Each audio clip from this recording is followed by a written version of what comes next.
still present, ready. Farah doesn't flinch.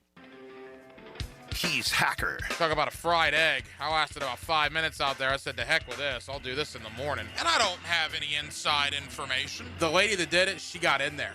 She made it happen. And he doesn't shy away from opinion. And I do enjoy drinking cold beer at ballparks. So if that makes me a baseball fan, then I'm a diehard baseball fan. It's Hacker After Dark on 1010XL. And a very good Tuesday evening to you, Jacksonville. It is Hacker After Dark, 1010XL 92.5 FM with Dylan Denmark. The Hacker Ryan Green with you. Glad you are with us. A Tuesday night that finds the Jacksonville Jaguars buying at the trade deadline Jakobi Meyers, the newest Jacksonville Jaguar. We will go all over that trade. Bringing Jakobi Meyers here to town. We will go out to Las Vegas later on in the program. My guy when it comes to the Raiders is Adam Hill of the Las Vegas Review-Journal, and we will get his thoughts on Jakobi Meyers, how the trade came to be, and everything going on with that. So a lot of Jakobi Meyers talk. And with that, I want to talk about James Gladstone and the Jaguar management making a move, buying at the trade deadline. I really like it. I really like it a lot. So we will certainly spend a ton of time on that this evening. Also, the Florida Gators, the Florida State Seminoles, they prepare for games this week. Boy, Florida State Clemson, good grief, man. What a game that was going to be right back on Labor Day. Now it's a complete and total afterthought. Is Dabo Swinney in any trouble up in Clemson? If Mike Norvell beats Clemson, is he back in the good graces of Florida State fans? And then, of course, you got Florida playing out the stretch. They go to Lexington to play Kentucky this week. You had the Gator basketball team on the floor last night, the defending national champions. It did not go well opening night for the Gators as they lose to Arizona. Got some thoughts on that as well. But it'll be mostly Jacksonville Jaguars. I mentioned Adam Hill of the Las Vegas Review-Journal.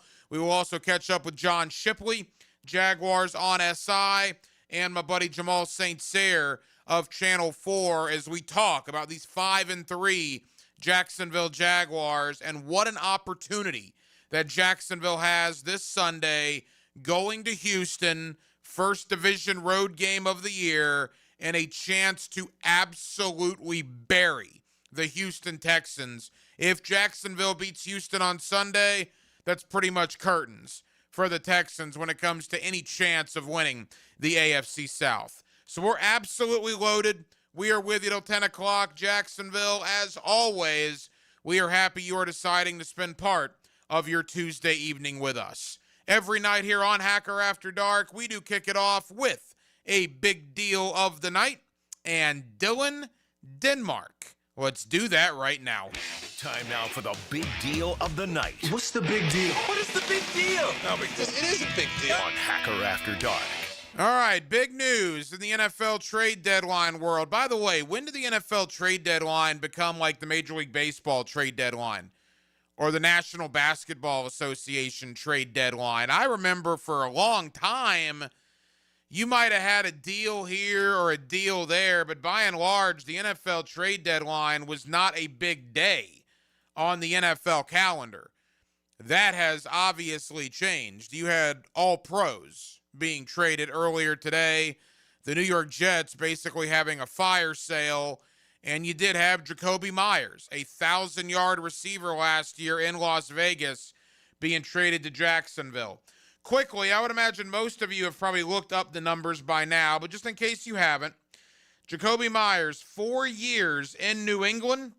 His best year in New England was 2021, where he had 83 catches for 866 yards. Josh McDaniels brought him to Las Vegas in 2023. Jakobi Meyers caught 71 passes for 807 yards and 8 touchdowns in 2023. Last year, he had 87 grabs for 1,027 yards and 4 touchdowns. And so far this season, 33 grabs for 352 yards. Jaguars think they got a difference maker at wide receiver. They think they got a guy that will help them in their chase for a division championship. You know how I know that? Because if you go to Jaguars.com or search the Jaguar Twitter page in the last 40 minutes, again, the transparency of the Jacksonville Jaguars is second to none for any sports franchise going. The Jaguars released a 2-minute phone conversation that James Gladstone and Tony Boselli had with Jakobi Meyers earlier this morning. Again, just crazy access that the Jaguars are giving. Kudos to everybody involved, Gladstone, Boselli, Cohen, and all the parties down there. My thoughts on the deal. James Gladstone's not messing around. How refreshing is it to have a general manager that will take some chances? How refreshing is it to have a general manager that sees an opportunity and goes out and attacks it, right? Will it work? Yet to be determined. But giving up a 4th-round pick and a 6th-round pick in next year's draft, a draft that you had 13 picks, you still have 11 after this deal, and going out to bring in a 1,000-yard receiver from a year ago and a guy that already has 33 catches for 350 yards in 8 games this year, I applaud James Gladstone. I applaud Tony Boselli, Liam Cohen, everybody down there with the Jaguars. They're 5-3. They see an opportunity. They saw a position of need, and they went to attack it, which is what James Gladstone told us when he got here, right? If there's a chance to be bold, they're going to take it. And there was a chance to be bold today by going out and acquiring Jakobi Meyers, and that is exactly what the Jaguars did. I love it. I love having a general manager that will take some risks. It's a risk, sure. But the payoff you might receive could be very, very good. And I don't think this is a rental situation. I get the vibe, and again, we'll have to see how it plays out over the next, 9 games of the regular season, hopefully longer into the postseason, hopefully. But at least over the next 9 weeks, you'll have to see how it plays out. But I get the sense that you're not going to go out there and pinpoint a Jakobi Meyers if he wasn't in your plans for the next couple of years. He turns 29 on Sunday. His first game as a Jaguar will be on his 29th birthday. So you could get another good 2-3 years plus out of Jakobi Meyers.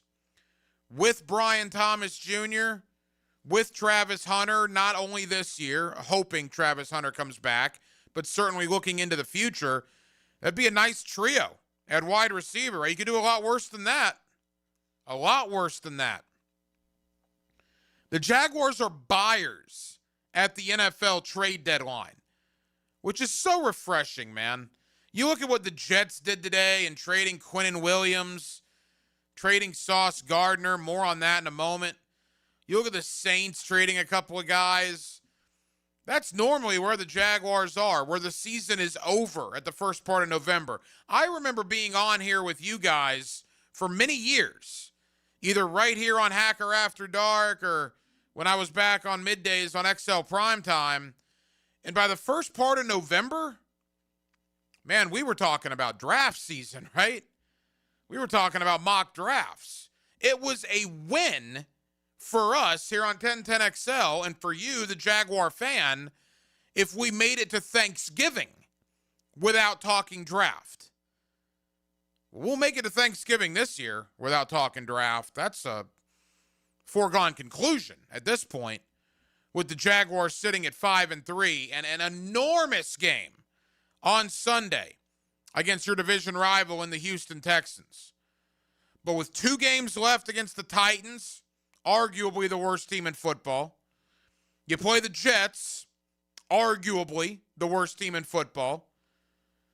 Arizona, the Chargers here, couple of games against the Colts. Man, it's all right in front of you. It's all right in front of you. I know the team is banged up. We'll get a lot more clarity on that tomorrow when the first injury report of the week comes out. I'll be down at the Miller Electric Center tomorrow inside the Jaguar locker room. Interested in getting a vibe after the win in Vegas, getting ready for Houston after this Jakobi Meyers trade. I would assume Jakobi Meyers will be in that locker room tomorrow.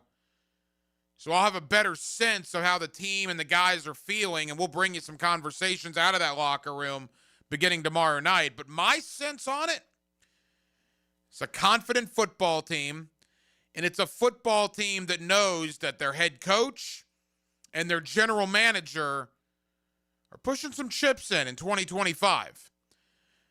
You don't trade for Greg Newsome. You don't trade for Jakobi Meyers unless you want to do a little something this year, unless you feel like the guys in that locker room can accomplish a little something this year. Again, will it work? Time will tell. But for the here and now, just on the surface, I applaud James Gladstone. I applaud Liam Cohen. I applaud Tony Boselli. Good work in getting a guy like Jakobi Meyers at the trade deadline. Let's hope the Jaguars can get a little healthy. I saw a stat earlier today that if the Jaguars beat Houston on Sunday, they have a 70% chance of making the playoffs at 6-3. 70%. If the Jaguars lose to Houston on Sunday, it goes down to a 38% chance of making the playoffs. That is a huge difference. Analytics or not, whether you're an analytics person or not, the difference between 6-3 and 5-4 is enormous. And when you have a road game against Houston and you could put the sweep on them and you could basically bury their hopes for the division on Sunday in their own stadium, you want to talk about a statement game, a statement opportunity? Whew. That's what the Jaguars have. It was a statement beating San Francisco in San Francisco, yes. Did you put the country on notice when you beat Kansas City on Monday Night Football? You sure did. And then everybody forgot about you after you lose to Seattle and after you lose to the Rams. You beat the Raiders? All right. You trade for Jakobi Meyers? Okay. Go out and beat Houston on Sunday on the road. And then you'll be right back where you were after Kansas City. That's with everybody acknowledging the fact the Jacksonville Jaguars are for real in 2025. Again, we'll go out to Las Vegas coming up here in less than 20 minutes. Adam Hill of the Las Vegas Review-Journal talking everything about Jakobi Meyers. Coming up next, let's get back into the trade deadline. The Indianapolis Colts made a big swing. The Dallas Cowboys made a big swing. It was a very active trade deadline. Now that the dust has settled, how did teams fare, including right here in Jacksonville? Hit me up on the text line as well, designed by Lifetime Enclosures, 904-641-1010. Your thoughts on the Jakobi Meyers trade? Do you like what James Gladstone did? The sixth trade, I believe. The sixth trade that James Gladstone has made since August 18th. That's crazy, right? It's a guy that's not resting on his laurels. It's a guy that's being bold, just like he told you he was going to do when he got hired. Hit me up on the text line. Give me your thoughts. Jakobi Meyers, a Jaguar. More on it and a trip to Las Vegas in less than 20 minutes right here on Hacker After Dark. Get hit by the man in the back, Tommy Mack. I'm bringing you straight to the gridiron to show you what it's like to put on the Jags helmet and pads. Fridays on Jaguars Today. Unlocked by Renewal by Anderson Custom Windows and Doors on 1010XL. Bueller, stay cooler with Bueller. Jason, I called you about the ductwork in my attic this summer, and you totally blew me off. I did. My airflow is too low and my bills are too high. I know. There's stains on my ceiling tiles and sweating around the vents, and the mice have chewed so many holes in the ducts, I think they're getting more AC than I am. I know. Then how could you let me suffer all summer, Jason? Because summer is the one time of year I just can't send my technician into someone's steaming hot attic. They'd kill me. Ductwork is hot, cramped work at the best of times. Lucky for you, those best of times are in November. You mean like Now? Bueller Air and Plumbing can repair your old, damaged, or just plain sketchy ductwork right now when it's not too hot and not too cold. And none of your technicians will kill you. It's a win-win. Stay cooler with Bueller. Visit BuellerAir.com. I'm Frank Frangie, and I've been telling you how proud I am of my daughter Amber, who's lost so much weight on Awaken 180. But it's been a while now, so I wonder if it's something she can maintain. So I sort of asked her, how's it going? So far, so good, Dad. But you're right, it has been a while. But that's the beauty of the Awaken 180 plan. There's so much variety in the food choices. You don't get bored. You look great. Do you feel better? I feel so much better. And I know it's because of the weight loss and how it's changed my lifestyle. So there's no chance I won't sustain it. Well, what about over the holidays? Look, you grew up in our home, and you know we love the holidays. Oh, I still plan on enjoying the holidays. I just plan on doing it by eating right. And I've already had the conversation with my coach. She understands the challenges of the holidays, and she's guided so many folks just like me through this. We've already made a plan. So take my kid's word for it. Awaken 180 works. It's sustainable, even over the holidays. So change your life by calling 844-346-1800 or visit awaken180weightloss.com. Leonard Skinner is coming home, and they're bringing the Stars and Stripes. Celebrate Southern rock and American pride with Leonard Skinner Rocks the Red, White, and Blue. It's a special night to support St. Michael's soldiers and the brave men and women of our armed forces. Singing songs about the Southland. Saturday, November 8th at Daly's Place. Tickets on sale now, only at Ticketmaster. Daly'sPlace.com for details. Be there when Skinner rocks for those who serve.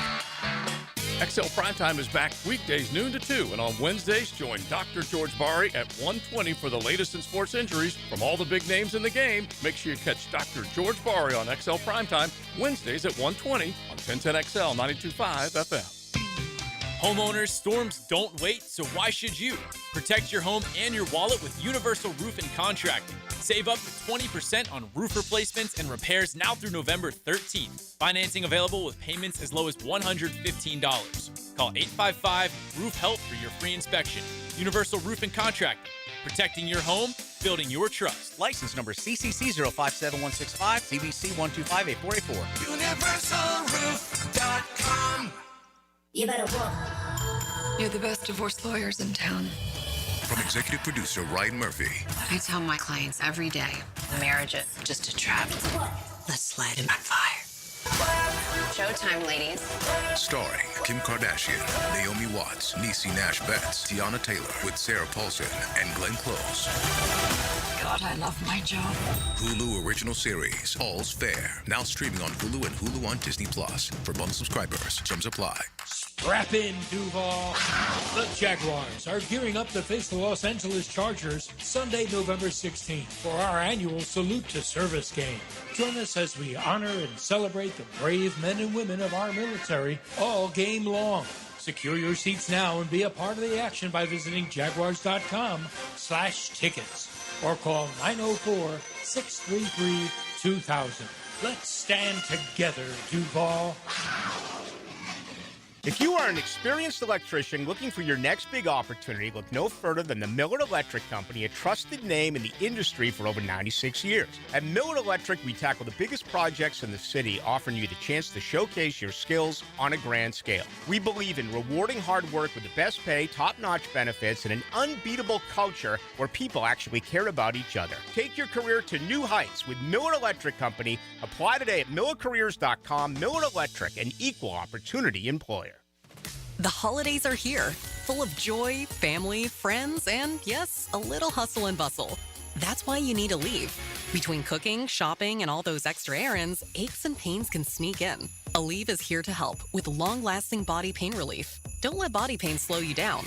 With up to 12 hours of body pain relief per dose, you can keep up with the season's magic and all that awaits. Pick up Aleve and get back to what really matters, making memories.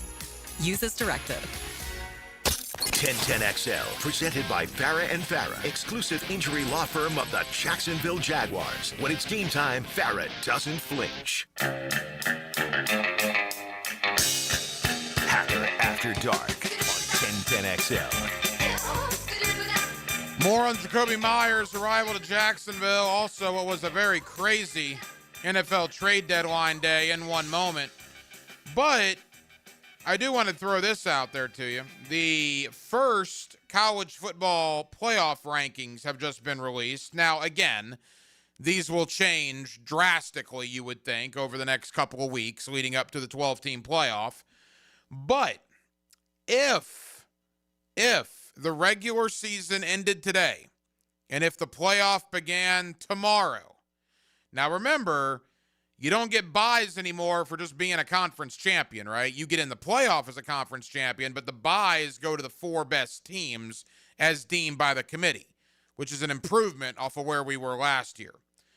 Number 1, Ohio State. No real surprise there. Number 2, Indiana. Boy, Kirk Cignetti, what a job he's done there. Ohio State, Indiana. Number 3, Texas A&M. Are they the only undefeated SEC team left? Yes. Wow, yeah. And then number 4, Alabama. Remember when Alabama got run out of Doak Campbell Stadium in the fourth quarter? Well, doesn't that seem like an eternity ago based on the way their season has gone and based on the way Florida State's season has gone? So your 4 buys, Ohio State, Indiana, A&M, Alabama, if it ended tonight. Georgia 5, remember Alabama beat them head-to-head. Georgia 5, Ole Miss, there's Lane Kiffin. Ole Miss and Lane Kiffin, number 6. BYU 7, Texas Tech 8. Then you got Oregon 9, Notre Dame 10, Texas 11, Oklahoma 12. Now, here is the fly in the ointment. And Denmark, you're going to have to help me here. Remember, one group of 5 team gets in. And I'm looking at the top 25 rankings that were released tonight. Correct me if I'm wrong. I don't see one group of 5 team in the initial top 25. No, there's not. So do we know who the highest ranked group of 5 team is right now? If there's none in the top 25? I have no idea. Right, I don't either. That's weird that not one group of 5 team is in the top 25. So we'll try to find that for you. But right now, Oklahoma is 12. That would not necessarily be the case if the playoff began tomorrow, because a group of 5 is going to get in over them, because the group of 5 has to get one team in, their highest ranked conference champion.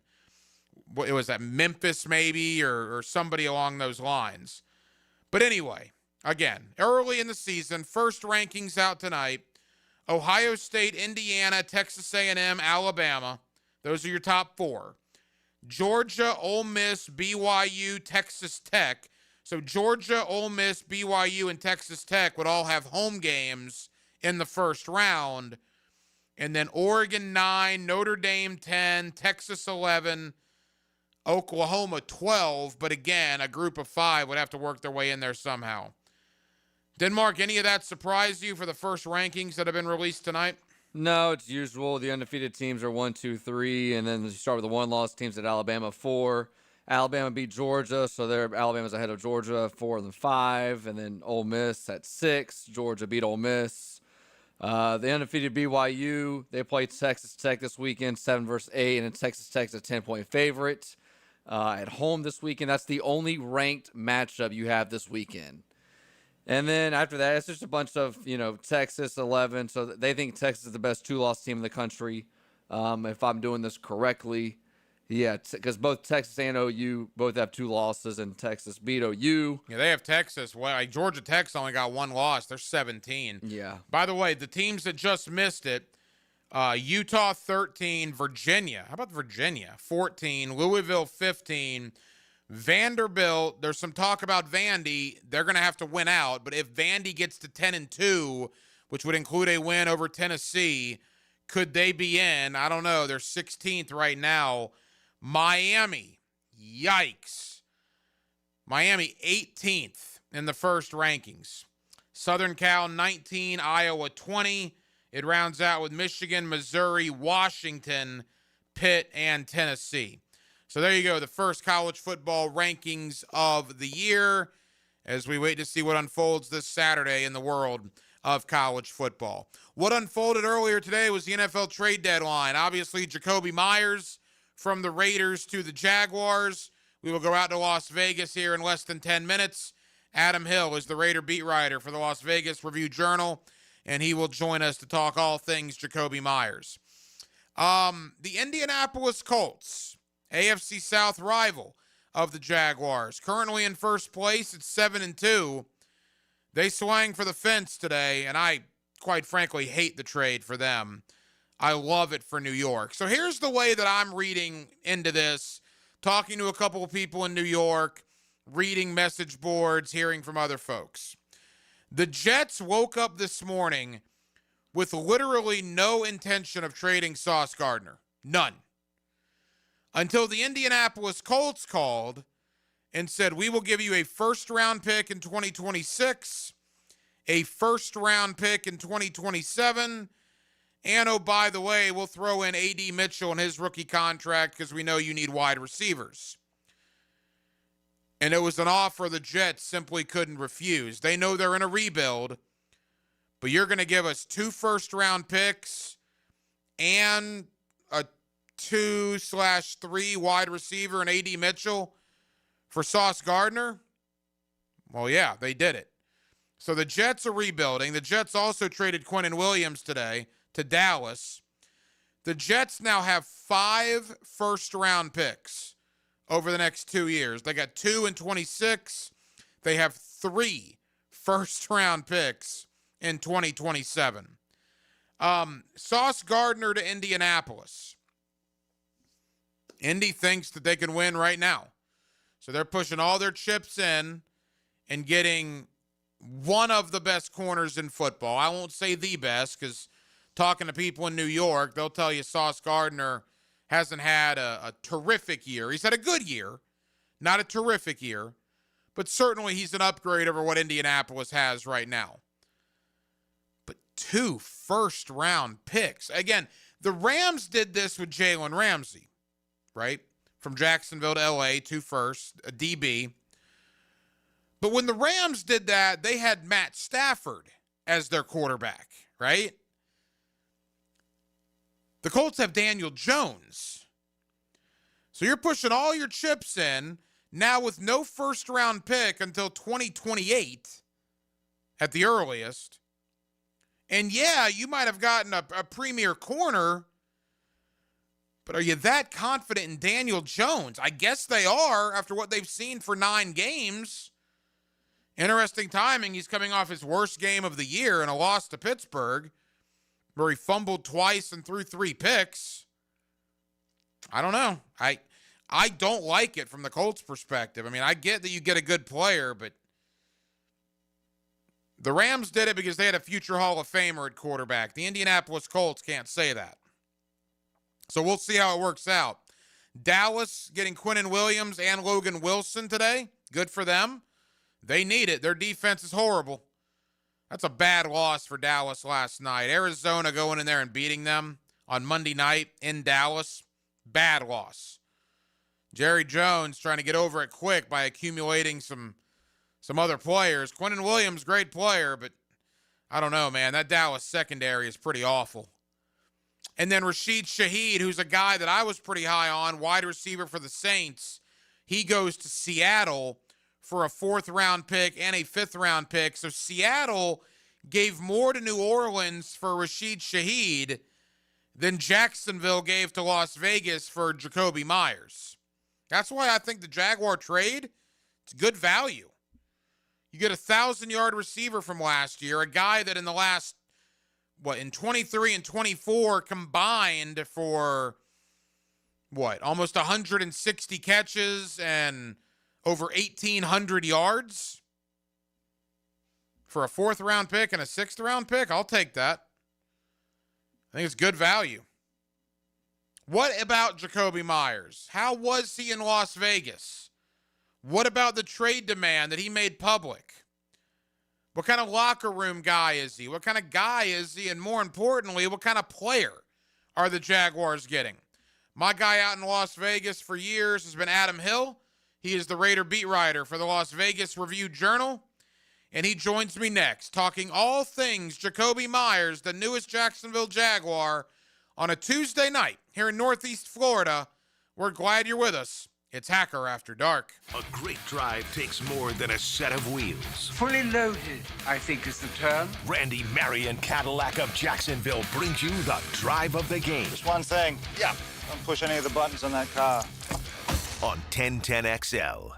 Blue here for the Blue Crab House, located right off of San Jose. It's on Jewington Creek Road. They've been around since 1996. Indoor-outdoor dining. Also, takeout is available at the Blue Crab House. Open 4:30 to 9, Tuesday through Saturday. Sunday, noon until 9. Remember, Tuesday, $2 margaritas. Wednesday, $1 oyster night. How about the blue crabs? How about my personal favorite, the Canadian snow crabs? Whatever it is that you fancy, you get it right there. The Blue Crab House. Business owners, are you tired of getting the runaround from your plumbing or AC vendors?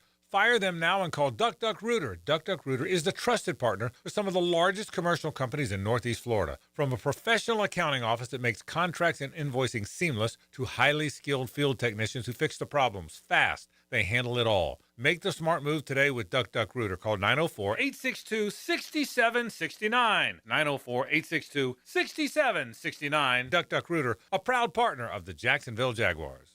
I know you love sports, so why not take that passion and make a difference in your community as a volunteer coach with the YMCA? Whether it's soccer, basketball, volleyball, or flag football, the Y is always looking for positive role models to help kids grow in both skills and character. Even if you've got no coaching experience, that's fine. We'll provide the training. Step up, give back, and be the coach that makes a difference. To volunteer, visit your local Y or fcymca.org. Hear the Florida Gators all season on 1010XL. Unlocked by Renewal by Anderson Custom Windows and Doors. The law firm of Farah and Farah and Randy Marion Cadillac of Jacksonville. Go Gators! Joe C. here. Want to win 3 free nights up in Nashville for the Titans game? Come stay where I'll be staying at the Omni Nashville, right in the heart of the action. Just text GAME to 641-1010 and you're in to win 3 nights. That's GAME to 641-1010. This is Dave Barker with IHRS. Are you frustrated with those trendy pills and lotions that claim to make your hair thicker and fuller? Tired of your hair falling out? Our hair restoration solutions have helped over 10,000 men and women restore their hair in as little as 2 office visits. Call 904-777-IHRS. That's 904-777-4477 or go to hairforme.com. If you're at home on the range, tee it up with the Edwin Watts Golf Hour. Tour news, local updates, and the latest gear. The Edwin Watts Golf Hour. Saturday morning at 10 on 1010XL. 1010XL, presented by Farah and Farah, exclusive injury law firm of the Jacksonville Jaguars. Focused, fueled, fearless, Farah. Now, another great guest on the Checkmate Coatings phone line. Hello. Your floor's missing piece. Back here on 1010XL and 92.5 FM in the city of Jacksonville. We are glad you are with us. Big news for the Jacksonville Jaguars today, the NFL trade deadline. Jakobi Meyers, a man they just played against, wide receiver formerly of the Las Vegas Raiders, is now on his way to Jacksonville. In exchange, the Jaguars send a 4th-round pick and a 6th-round pick in the 2026 NFL Draft. Who is Jakobi Meyers? What are the Jaguars getting with Jakobi Meyers? Our guy out in Las Vegas is Adam Hill of the Las Vegas Review-Journal, and Adam is once again kind enough to join us here on 1010XL. Adam, we talked last week. I thought that might be it for a while. Obviously, the 2 general managers had different ideas. Yeah, that's actually something we talked about, at the game in the press box on Sunday watching it. We were kind of looking around for where the GMs were, seeing if they were talking, because with Travis Hunter going down, Jakobi Meyers being available, it made sense. Like, the Jaguars made sense as a destination. So kind of funny that they were playing against each other.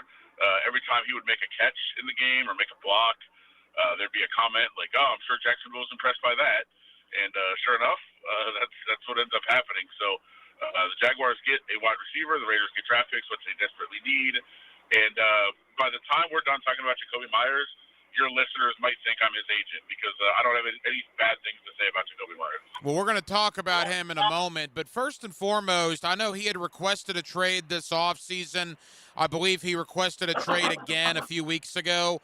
Why did he want out of Las Vegas? Why wasn't it working out there for him? Yeah, and both those were through me, I think, apparently in the media. So I guess I'm partly responsible for that. But I think there's a couple reasons. One is obviously money. I mean, that's at the forefront of anything. Jakobi Meyers has been like the perfect soldier. Whatever you have asked of him, whatever the Raiders have asked of him, through some really interesting times the last couple of years here, through coaching changes and just weird things happening around this team, especially in the wide receiver room with Davante Adams. If anybody watched the documentary Wide Receiver, there was a lot going on, and he was the perfect citizen, the ideal role model through all of it. Not to mention putting up numbers on the field. He had his first 1,000-yard season last year. Everything he's done on the field in terms of blocking and being a good teammate and being a leader and all of those things. In addition to that, it's on the field, off the field. He's been almost perfect for the team. And his contract is to this year, and several other guys got extensions, and he did not. And he was not thrilled about that.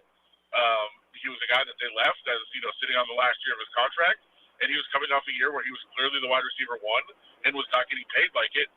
And, he was very quiet behind the scenes. He went to the team and told them he wanted security. He wanted a long-term deal. He would do a deal for less money. He just wanted to be around for a couple of years and have that kind of security.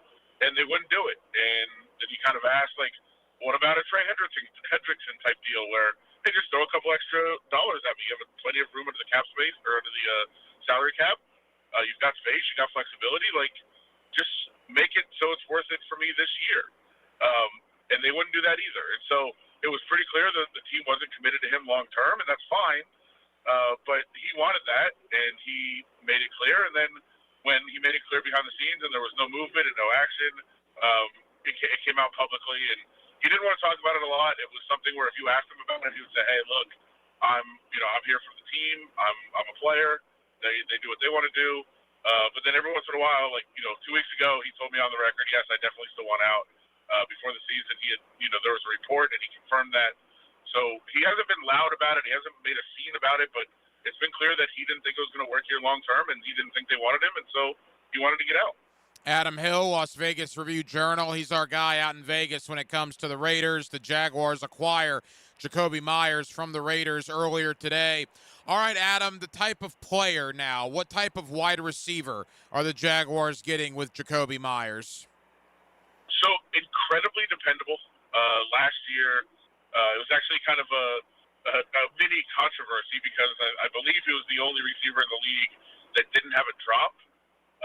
He actually kind of pointed out to us while we were doing a story. He's like, I think there was one I should have had that they didn't count as a drop. So he's like very accountable even about that, saying, hey, I don't want that credit for that. I think I should have caught one and it just didn't count against me. But certainly dependable, always in the right place, always where you need him to be, will always make the catch if he can. And then everything else he does. I mean, obviously, he's a fantastic blocker. That's pretty well documented, a willing blocker. He's more than willing to get up in front of the play and block downfield for his running backs, for his other receivers. All the dirty work that you need from a wide receiver, he does. And so last year, him getting that 1,000-yard season, you could tell the team was so invested in that and so wanting that to happen as a reward for everything else that he does. Because now, in addition to doing all the dirty work and so not being a diva about it as a receiver, he also had the numbers to go along with it as the number one receiver for the Raiders last year. So he's not a Jamar Chase, Justin Jefferson, obviously, but he was clearly the Raiders' number one receiver.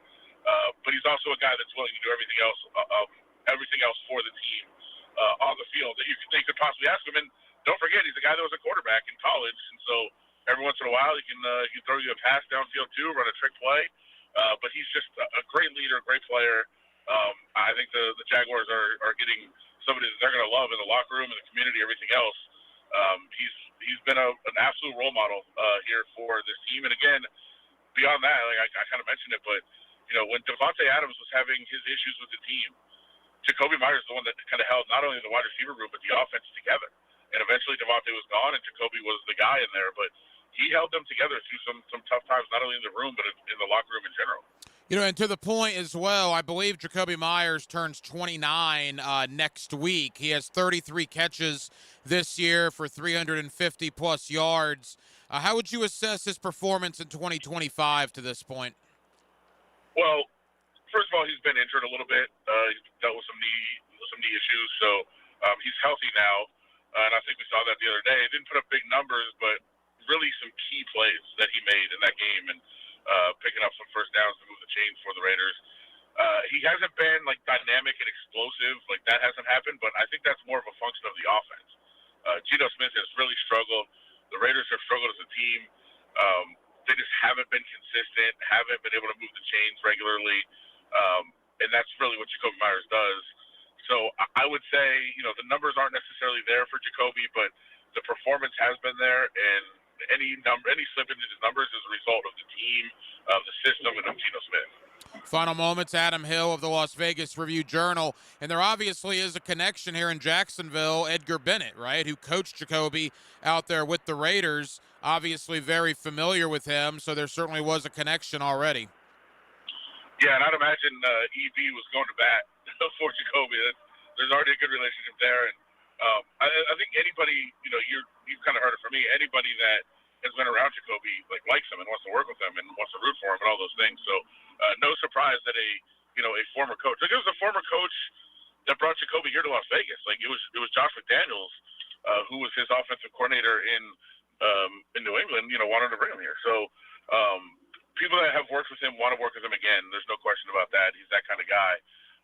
And you know, I don't know if the clip made it out to you guys, but you know, Jakobi Meyers was not happy with the question that I asked on Sunday. I just want to relate this and made that very clear in the presser. And the kind of guy he is that we talked afterward. Like, he came over and he said, "Look, I just want to talk about that. Like, here's what I was thinking." And my question was just about if he took the time on the field on Sunday, looked around and said, "Hey, this might be my last time here. Might be my last game here." And he didn't want to answer that question, and that's totally fine. But he did talk about it afterwards. Like, that is just the kind of person he is. He didn't have to do that, but he did want to say, "Hey, look, this is why I didn't want to talk about it. This is why I didn't want to answer that question. We're cool, but that's just what I was thinking." So I'm just describing to you the kind of person that he is. That he didn't want to just let that sit there. That he didn't like the question. He wanted to talk about it, and that was very cool of him, and this is the kind of person he is. Yeah, Jaguar fans will love to hear what you're saying. Adam, final question. We don't normally get to talk with the team the Jaguars just played. What a game on Sunday. Obviously, the Jaguars are very thankful Devon Hamilton got his big paw up there because Tyler Lockett was wide open in the back of the end zone. How is that loss being looked at out in Las Vegas? Well, in the end, I think the Raiders fans should be happy he got his hand up there, too. Look, they're playing for draft pick at this point. Like, there's no hope of a playoff run or anything like that. So, in the end, I think the ideal scenario for the Raiders is an exciting loss where fans can get fired up about the team and know that there's some guys like Ashton Genty and Brock Bowers who are a foundation for the future, and they can score points and they can be exciting, but they still were able to lose and, work on that draft pick a little bit in the game. So I think perfect scenario for the Raiders. Like, that's not how they're talking about it in the building. In the building, they're saying, another missed opportunity, and they really wanted to win and all those things. But I think for the, fans who are thinking about the future, probably pretty happy with the way that game played out. Adam Hill is our guy out in Las Vegas. He's with the Las Vegas Review-Journal. The Jaguars acquired Jakobi Meyers earlier today from the Las Vegas Raiders. Adam, thank you for joining me on short notice. Really appreciate it, man, and we'll talk down the road. For sure, and if you want to talk about the struggles of the Florida front court that I watched last night out here in Vegas, we can do that at some point too. Yeah, that was rough. I mean, you were in the building for Florida, Arizona. Give us 30 seconds. Boy, that freshman for Arizona was unbelievable. Koa Pete is a monster. What a performance by that guy. I think the greatest debut in college basketball history for a freshman. It was the numbers were there, obviously, against the guys that he did against. Very impressive. Florida will be just fine. Todd Golden's great, but man, great performance by him, and fun atmosphere too to start off the college basketball season. Adam, you're the man. Thank you as always, bud. Yes, sir. Have a good one. Every game is a story. And the game is tied. Every play is a moment waiting to happen. We're going to overtime. Your home for the most play-by-play is 1010XL. This is Nylorn Stample, national champion and owner of NLS Cleaning.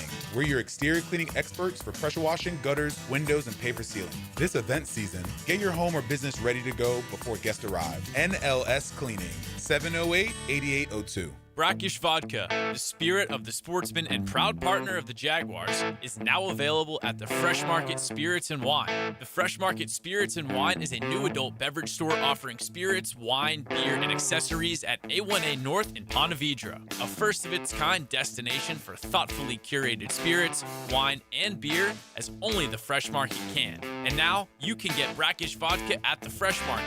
Brackish Vodka, for whatever your sport is. Proud partner of the Jaguars. Dr. Kevin Murphy with Southeast Orthopedic Specialists congratulating our Scholar Athlete of the Week, Mateo Elliott, a senior golfer at Atlantic Coast High. Mateo is a member of the National Honor Society and the Spanish Honor Society. He assists the Special Olympics. At Beards Diamonds, we celebrate your anniversaries all the time. But now it's time for you to celebrate ours with the biggest sale all year. Beard's 44th anniversary sale is happening now with up to 44% savings. This is our biggest and final store-wide event of the year with our largest selection and lowest prices. Rings, earrings, bracelets, bands, pendants, colored gemstones, gold fashion. Our cases are jam-packed, and our associates know they can break all the rules for this. So come join us as we mark another year of proudly serving Jacksonville. In a sea of corporate chain jewelry stores, we're honored to be the only local jeweler in the town center. No commission salespeople, no corporate chain sales gimmicks, no treating you like a number. At Beards, we're local people serving local people with honesty, integrity, transparency, and good old-fashioned customer care. Don't miss Beards Diamonds 44th anniversary sale. From gold necklaces to lab-grown diamond studs to all the latest styles from top designers. You'll find it all at Beards in the St. John's Town Center. Your favorite band live, First Chord Hits. That's a thrill. But for the accident attorneys at Farah and Farah, what thrill beats them all? It's the thrill of the win. But I've been there when the worry is real, when the bills pile up, when the pain doesn't quit, and getting the call that says, "We came through for you." That's huge. It's about seeing that weight lift, helping folks walk out better than when they walked in. Yeah, we're built for that. Call Farah and Farah, Jacksonville. Here's your 1010XL community calendar of local events and nonprofit groups helping people here at home. If you'd like to help dogs find new homes, you can enjoy food, drinks, music, and of course, dogs at the Fall Fermi Festival, November 8th. Find out more at kprok9.com. Find out how you can be part of the cure for blood cancer at the Light the Night Walk at VyStar Ballpark, November 22nd. Take the first step at lightthenight.org. Veterans are the backbone of our freedom. The Firewatch nonprofit is designed to help you recognize the warning signs of veterans in need and lead them to assistance. Learn how you can help prevent veteran suicide at thefirewatch.org. Injuries from e-bikes and e-scooters are increasing. If your child rides one, be sure they follow the rules of the road and wear a helmet made for higher speeds. Help your kids have a safer ride. You can find out how to share your community event at 1010XL.com. Tired of roofers who never answer the phone and just use AI? I'm Morgan Conley, the People's Roofer. I answer every call. No robots, no runaround. I'm born here, built here, staying here. Visit morganconleyroofing.org. 1010XL, presented by Farah and Farah, exclusive injury law firm of the Jacksonville Jaguars. Still, present, ready. Farah doesn't flinch.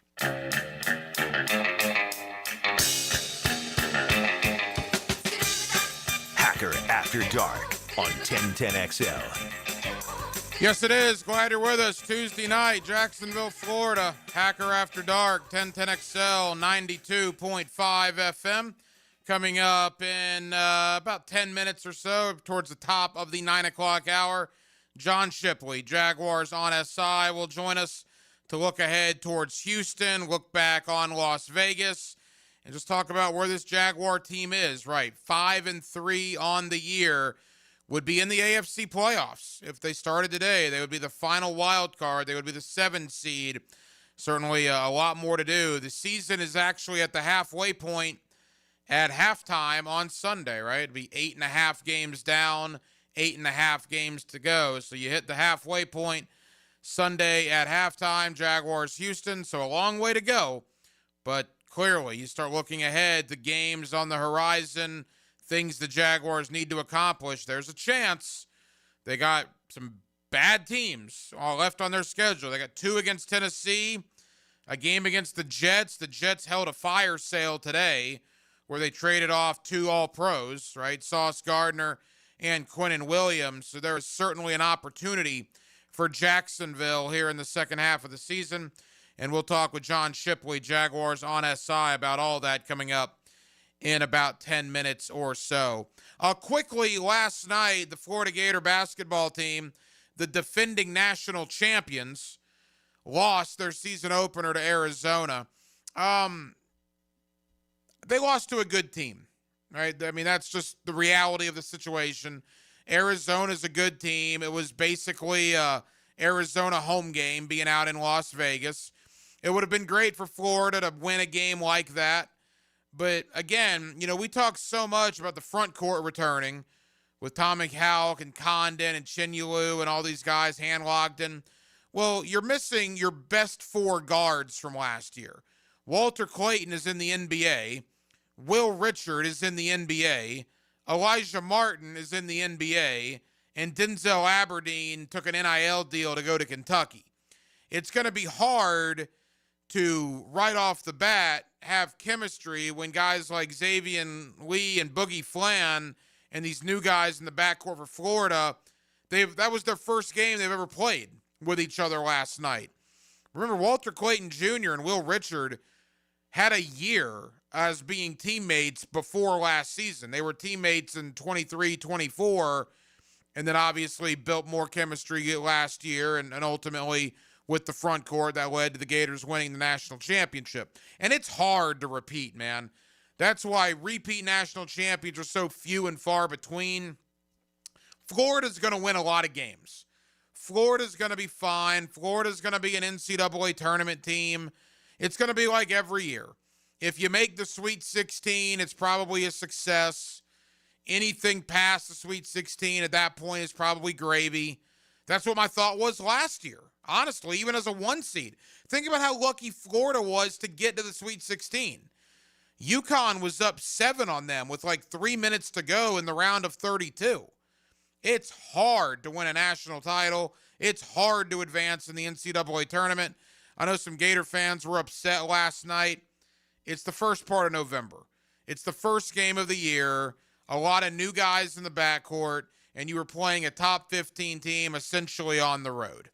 Florida doesn't have a lot of time to think about that one, though. They're actually back on the court Thursday night against my alma mater, the University of North Florida, and then Florida State college basketball comes up next week. So more on the Gators coming up in just a bit. Also Gator football, you'll hear that on 1010XL this weekend as they head to Lexington to take on the Kentucky Wildcats, a 3-5 Gator football team. Denmark, quickly, Frangie and I were talking about this earlier. I don't know if Billy Gonzalez will do it. Again, a majority of these Gator coaches will not be with the University of Florida in 6 weeks. But they're there now. They're getting paid by the university, and it's their job to do what's best for the university. Again, I don't know if it will happen. I'd like to see it happen. I don't think DJ Lagway needs to be benched. But I wouldn't mind to see a little of Tramel Jones moving forward. A series here, a series there. Again, these Gator coaches probably aren't going to have that on their minds. They want to win now for their next job because odds are a majority of them won't be retained. So you have to take that into account. But Denmark, if it were up to you, would you want to see some of Tramel Jones the last month of the year? Not right now.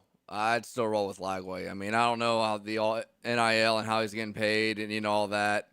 But I'm just tired of seeing Lagway play, to be honest. I mean, here's the thing. I know you talk about Lagway being bad. Which he has been. He has Very been. But, we always talk about players and, he's not this and he's not that. Well, your offensive play caller was the quarterback coach who was not good, and he's tied with Lagway.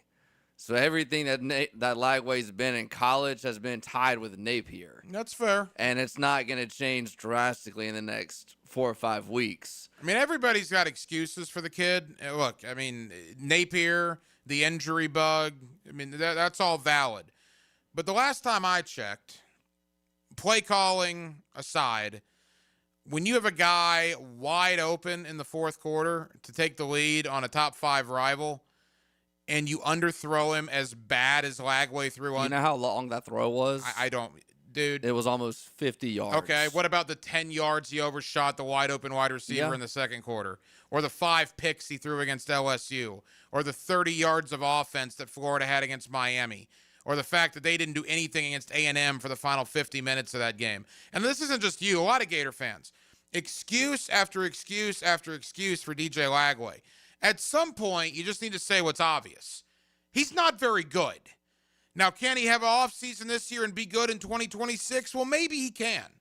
But the ones of you that are defending him are probably the same ones that were coming after me this offseason when I pointed out 12 touchdowns, 9 picks, 60% completion percentage. Statistically, he was not very good last year. And I had to hear the entire offseason about how great he's going to be, and he's going to live up to the hype, and he's going to be a Heisman finalist, this, that, and the other. There are probably 9 or 10 quarterbacks in the Southeastern Conference alone that you would take over DJ Lagway right now. And I'm not trying to bury the kid, but the fact of the matter is he's just simply not very good. And I'm tired of seeing him overthrow receivers. I'm tired of seeing him underthrow receivers. I'm just kind of tired of seeing him play. And maybe I'm a little biased because Tramel Jones is a Mandarin kid, and I had many conversations with him when he was in high school. But I saw enough of him against Long Island, which seems like an eternity ago, I'd like to see what he's potentially capable of against an SEC defense. And I do hope we see Tramel Jones. Do I expect to see it? No. I think they're probably going to stick with Lagway for the entire game Saturday night. But if I had any say in it, yeah. A couple of series, I'd love to see what Tramel Jones was able to do on Saturday up in Lexington. Halftime, Hacker After Dark, 1 hour down, 1 hour to go. We will take you up until 10 o'clock. Back into the Jacksonville Jaguars, the 5-3 Jacksonville Jaguars after the win over Las Vegas. They're heading to Houston on Sunday. John Shipley does a terrific job covering the Jaguars for Jaguars on SI. He joins me next on a Tuesday night here in Northeast Florida.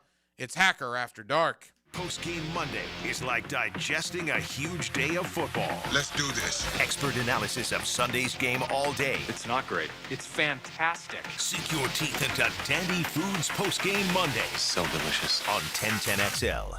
Baloo here for Smoonez Vision. Why Smoonez Vision? Well, I've been with Dr. Neil Smoonez now since I got back to Jacksonville in 2006. 37 years of experience he has. Smoonez Vision is a family organization that focuses on personal high-quality medical and surgical eye care. Dr. Catherine Smoonez is fellowship-trained in cornea and cataract surgery and all refractive surgery. Combined, that's 30 years plus in laser eye surgery. Visit SmoonezVision.com today. Here you can see.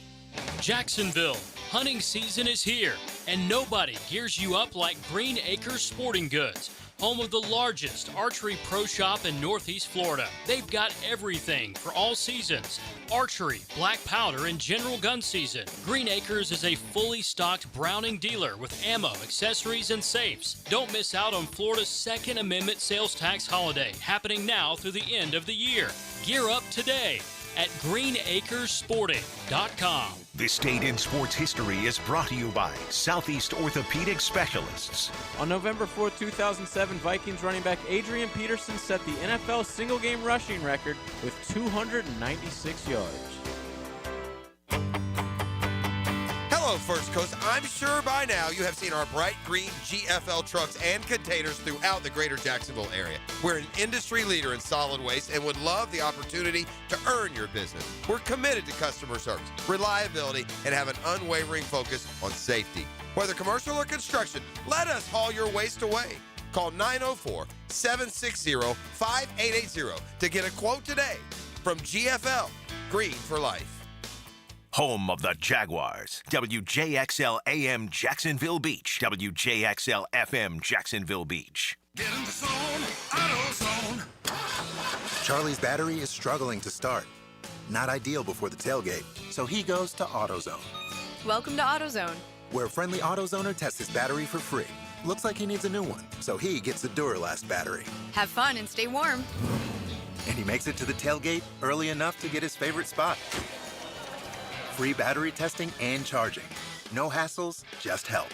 Get in the zone, AutoZone. Restrictions apply. OAR, 3 Decades Tour. Saturday, November 14th, 2026, at the St. Augustine Amphitheater, featuring all of the band's career-defining hits and fan favorites, with special guests Gavin DeGraw and KT Dunstone. Sign up for pre-sale access now at liveoar.com. Don't miss OAR. Hey Jacksonville, it's Dr. Kevin Kaplan, team physician for the Jaguars and proud member of Jacksonville's newest orthopedic dream team. At Orthopedic Specialists of Jacksonville, we brought together 10 board-certified fellowship-trained surgeons, each one a specialist in their field, all working together to deliver smarter, faster care with better results. From sports injuries to joint replacements, we've got the right player for every position. Visit osjax.com and meet your team. That's osjax.com. If you like winning, this is former Jaguar linebacker Tom McManus, and I'm excited to introduce you to J-Dog Junk Removal and Hauling of Greater Jacksonville. If you're a property manager, contractor, builder, realtor, or homeowner, get that feeling of success with less stress. I've used them. My friends have used them. So get your free junk removal and hauling estimate today. Now, I call that a win. Veteran-owned and operated J-Dog Junk Removal and Hauling. Call 506-1256. We haul it all. Attention skilled electricians. Are you undervalued at your current company? Time to step up to the bigger projects and better opportunities. Join the team at Miller Electric Company, a trusted name in the industry for over 96 years. At Miller, we tackle the biggest projects in the city, offering not just a job, but an experienced, top-notch pay, unbeatable benefits, and the best working environments in the business. Please join the team that values your skills and rewards your hard work. Elevate your career to new heights. Apply today at millercareers.com, an equal opportunity employer. 1010XL, presented by Farah and Farah, exclusive injury law firm of the Jacksonville Jaguars. When it's game time, Farah doesn't flinch. Now, another great guest on the Checkmate Coatings phone line. Hello. Your floor's missing piece. Back here on 1010XL and 92.5 FM in the city of Jacksonville. We are glad you are with us. The Jaguars and the Texans, Sunday at 1 o'clock. Of course, you'll hear the game right here on 1010XL. The Jaguars have a real opportunity to basically bury their division rival. A win over Houston on Sunday would probably be curtains for the Texans as far as the AFC South goes. Let's talk about the Jaguars' 5-3 start, their big win over Las Vegas, and, of course, looking ahead to Houston. John Shipley, one of our favorites, Jaguars on SI, is where you find his terrific coverage, and John's always kind enough to join us here on Hacker After Dark. John, how we doing, man? Hey, I'm doing good, my friend. How you doing? John, we're good. Thank you for the time, as always. All right, what a win for the Jaguars last Sunday against the Raiders. Boy, that game had a little bit of everything. A lot of ups, a lot of downs, the longest field goal in the history of the league. And at the end of the day, a 1-point overtime win. John, how big was that win for Jacksonville last Sunday? Oh, I mean, it was a win they desperately needed. I don't think anybody, at least outside the building, was going into that week thinking that this wasn't a must-win game. Because, I mean, 5-3 with the way the AFC South has trended this year and with the way the Jaguars have trended is a much different place to be in than 4-4 and, you know, on a 3-game losing streak, especially after the bye week, and especially when you factor in the opponent they were playing. Now, did it look pretty? No.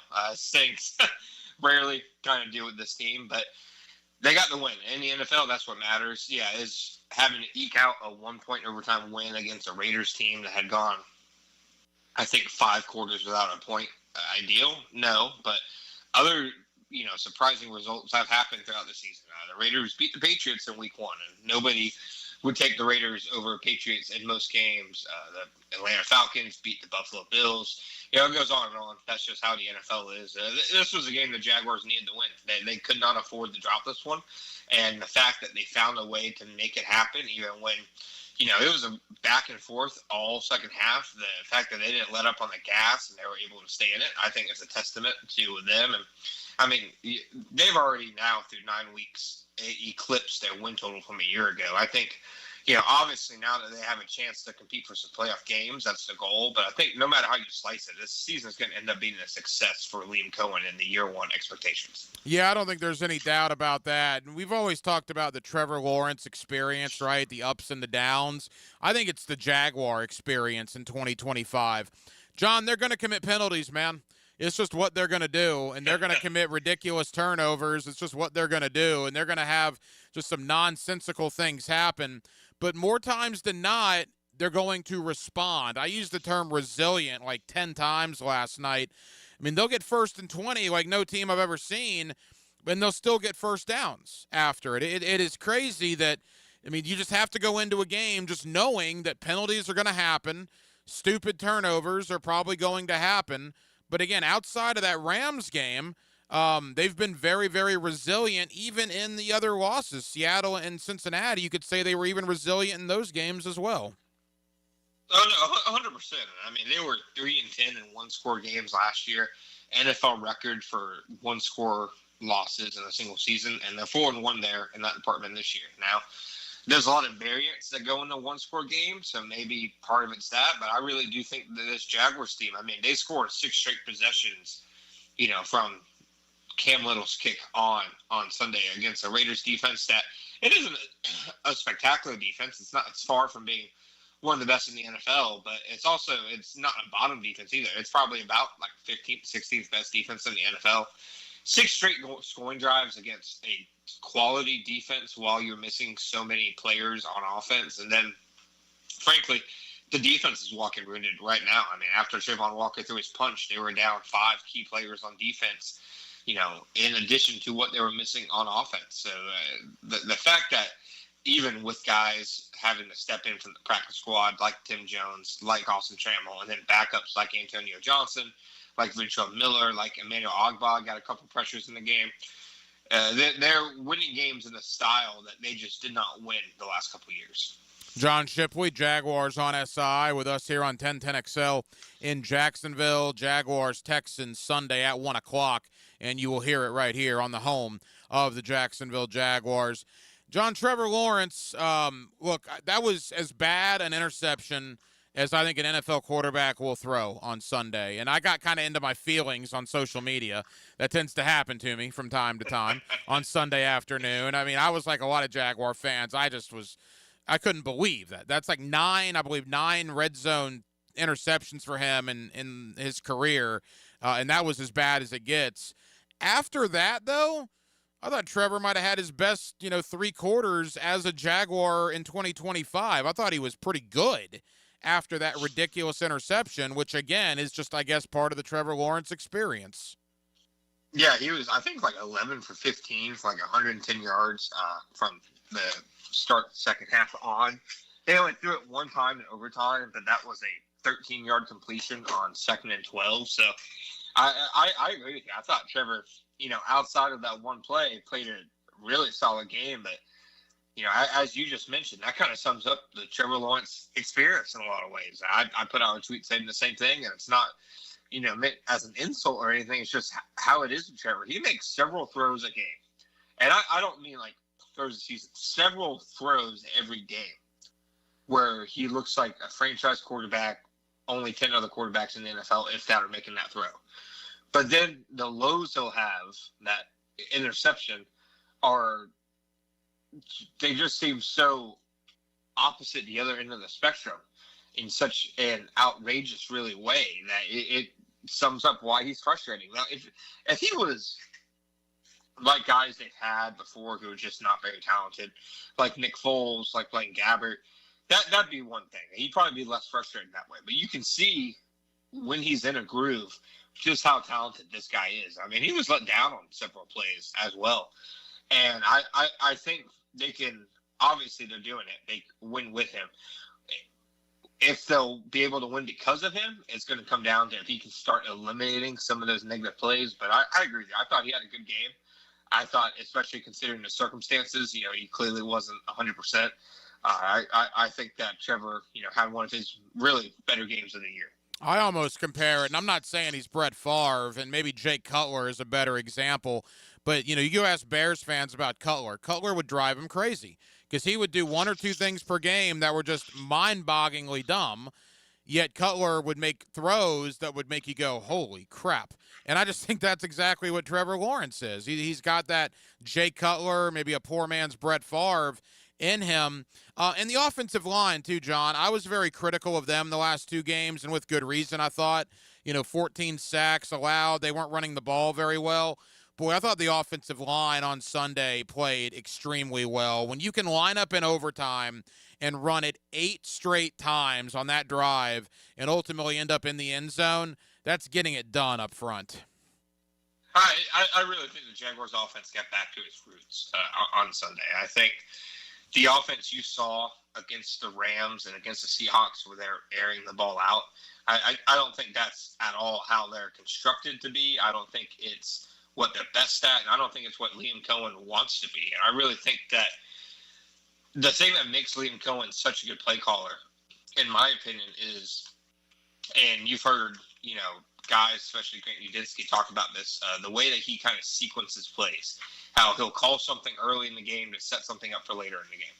You can't do that when you're having to drop back and throw it every play. You need the run game to be present in some way to keep defenses on their toes, to keep yourself balanced, and to help him as a play caller. And, I thought Trevor Lawrence also made another good point this week when he said,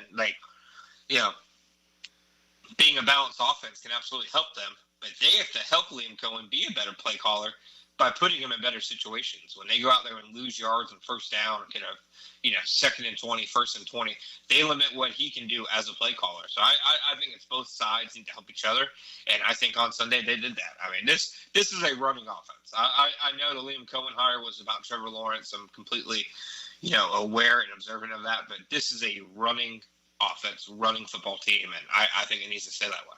Final moments, John Shipley, Jaguars on SI. John, you've covered a lot of Jaguar head coaches.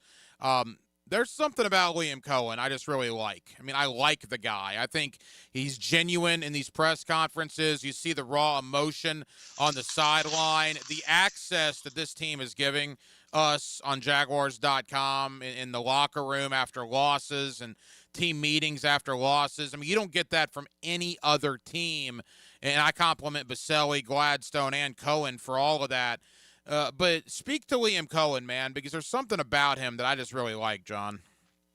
Yeah, no, I completely agree with you. And like you said, I think the new regime's leaders, in addition to the Jaguars as an organization, their video team have crushed it this year with the access. I don't see other teams doing really what they're doing. I mean, it's, the access that you get even after the losses, I think even more so than after the wins, seeing Liam Cohen's message to them when they lose. And I think seeing the way he communicates with the team, you can see why he's been such a, really magnetic kind of guy for the Jaguars locker room to this point. I mean, I haven't had a player I've talked to yet who hasn't been ready to run through a wall for the guy. And, they say it just has to do with how he treats them, how he communicates it with them. Tim Patrick told me early in the year that he's never had a coach who communicates with him the way Liam Cohen does, and that he loves it. He absolutely loves it. He's been, played for quite a few coaches. He's been around the league. So I think Liam Cohen, that's a special quality that he has. And to me, obviously Trevor Lawrence is, as the quarterback, always going to be important. Obviously, James Gladstone, his scouting is important. But I truly think that the most critical piece of what the Jaguars are building right now is Liam Cohen. And I think when he does things like to me, the Cam Little situation was his greatest coaching moment yet. Better than any play call he's had. Better than the fact that he's already won 5 games. He publicly stood behind Cam Little, not just supporting him, but even going as far as say they're not even going to bring in any competition for him. That he will get out of that slump. And yeah, it was just one game, but that was probably the best game of Cam Little's career when you consider the stakes, mix an NFL record-long field goal, 48-yard field goal to end the game. They largely win the game because the opposing kicker misses an extra point. Cam Little didn't have any issues there. I think Liam Cohen showing that belief in Cam Little will go a long way in the locker room, showing guys that, the coach is going to back them up, because I know that's something players appreciate, and I really do think Liam Cohen is the most important part of what the Jaguars are building right now. John, final question. We got about 2 minutes. They got a chance to bury the Texans on Sunday. Jacksonville 5-3, Houston 3-5. The Jaguars already have the head-to-head in Week 3. If they go out to Houston and if they sweep the Texans, that gets the Jags to 6-3. Houston falls to 3-6. So basically, the Jags have a 3-game lead and the tiebreaker. They'd be up 4 with 8 to go. That's curtains for the Texans, in my opinion, in the AFC South. You have a chance to bury your rival. You're beat to heck. Again, a lot of guys probably won't go. We'll get more information on that later in the week. And we don't know what C.J. Stroud's status for Houston will be either. But, boy, a real opportunity for the Jaguars on Sunday. Oh, no, 100%. I mean, this is a massive game, regardless of, like you just laid out the circumstances, who's up, who's down. I mean, this is a massive game. If it's Davis Mills, I don't think the Jaguars are anywhere near to the point where anybody can say they're comfortable enough to think, oh, backup quarterback's playing. This one's, locked up. I mean, we saw what Jake Browning did to them early in the year. So I think regardless of who starts at quarterback for the Texans, the Jaguars, they need to bring it, because this is a big game. I think in terms of, stakes and what it means for a playoff race, this is probably the biggest game so far that Liam Cohen has coached in, because not only is this a key AFC South game, but, I mean, the wild card in the AFC looks absolutely outrageous right now. You have the Chargers fighting for it. You have the Broncos fighting for it, the Chiefs fighting for it, the Bills and Patriots. One of those teams is going to be a wild card. You need to keep pace with the rest of the AFC right now, and that means you can't drop games to critical opponents, and this is one of those. I think it's going to be a hornet's nest on Sunday, because the Texans know that's probably their season. They're in a must-win situation, so I do think it'll be a tough putt for the Jaguars. We shall see. Jaguars on SI. John Shipley. John, tell the good folks here in Jacksonville what you'll have coming out on the website leading into Houston on Sunday. Yeah, we'll have a couple more things today. Just some thoughts on the trade deadline. We'll see if the Jaguars do anything by 4 o'clock. And then, throughout the week, we'll continue to give you guys boots on the ground access. We're starting to do a lot more content, from interviews in the locker room, so you can catch some stuff from there. Last week, we were able to get you, Mason Smith talking about his jersey getting retired by his high school, the first player they ever did that for. We got De'Ami Brown talking about, his feelings and his conversations with Travis Hunter after his injury. So we'll have a lot more for you from the locker room this week as they prepare for Houston. John Shipley, Jaguars on SI. John, I know you're busy. Thank you for the time. I'll see you down there in the locker room tomorrow, my friend. Thank you, my friend. I appreciate you, buddy. What could Jacksonville do better? Find out from one of our best ever as David Garrard joins Mike and Fat Tony on Jaguars Today. Monday from 10 to noon. Restored by Resto Pros of Northeast Florida on 1010XL. Strap in, Duval. The Jaguars are gearing up to face the Los Angeles Chargers Sunday, November 16th for our annual Salute to Service game. Join us as we honor and celebrate the brave men and women of our military all game long. Secure your seats now and be a part of the action by visiting jaguars.com/tickets or call 904-633-2000. Let's stand together, Duval. Bueller. Stay cooler with Bueller. Jason, I called you about the ductwork in my attic this summer, and you totally blew me off. I did. My airflow is too low and my bills are too high. I know. There's stains on my ceiling tiles and sweating around the vents, and the mice have chewed so many holes in the ducts, I think they're getting more AC than I am. I know. Then how could you let me suffer all summer, Jason? Because summer is the one time of year I just can't send my technician into someone's steaming hot attic. They'd kill me. Ductwork is hot, cramped work at the best of times. Lucky for you, those best of times are in November. You mean like now? Bueller Air and Plumbing can repair your old, damaged, or just plain sketchy ductwork right now when it's not too hot and not too cold. And none of your technicians will kill you. It's a win-win. Stay cooler with Bueller. Visit BuellerAir.com. Number 91 joins number 55. Eric Armstead brings his big resume to Helmets and Heels Fridays at 3. Tuned up by orthopedic specialists of Jacksonville. Move better, live stronger. Jacksonville's trusted orthopedic experts. What if you could pull up to $500,000 in cash out of your home and drop your mortgage rate to 4.99% APR? Hey, Prosser here, and right now at Loan Pronto, they've got the lowest rates in 3 years. With Loan Pronto's rapid equity loan, you can get your cash in as little as 3 days, pay off all those high-interest credit cards, and even skip your next 2 house payments. One client just got $300,000 approved in under 24 hours. Paid off their debt, paid off 2 car loans, saved $2,100 a month. One call, life change. There's no wait, no hard credit pull. You probably won't need an appraisal. Just fast, easy cash from your home's equity. Rates at a 3-year low. Act now. Call 914-999-1508 or visit loanpronto.com for your free instant home appraisal. See how much cash you can get today. Call 914-999-1508. See how much cash you can get today. You can also visit loanpronto.com. Equal housing lender, NMLS 1661781. On approved credit, visit NMLSconsumeraccess.org. I'm here with Danny Van Sickle, director of the Electrical Training Alliance. Danny, tell me about your program. Hey, Rick. We're a 4-year electrical apprenticeship. Our students start out making over $40,000 a year and right now make over $90,000 a year, including benefits. There is no tuition or student debt. You just have to apply and get accepted. Did you say no tuition and no student debt? You heard that right, Rick. Once you're accepted to the program, it only costs for the books and the course fees. About $800 a year. That sounds like an amazing opportunity. How can I learn more? Just go to etajax.org and you can apply there. Apply by November 6th. 1010XL, presented by Farah and Farah, exclusive injury law firm of the Jacksonville Jaguars. Focused, fueled, fearless, Farah.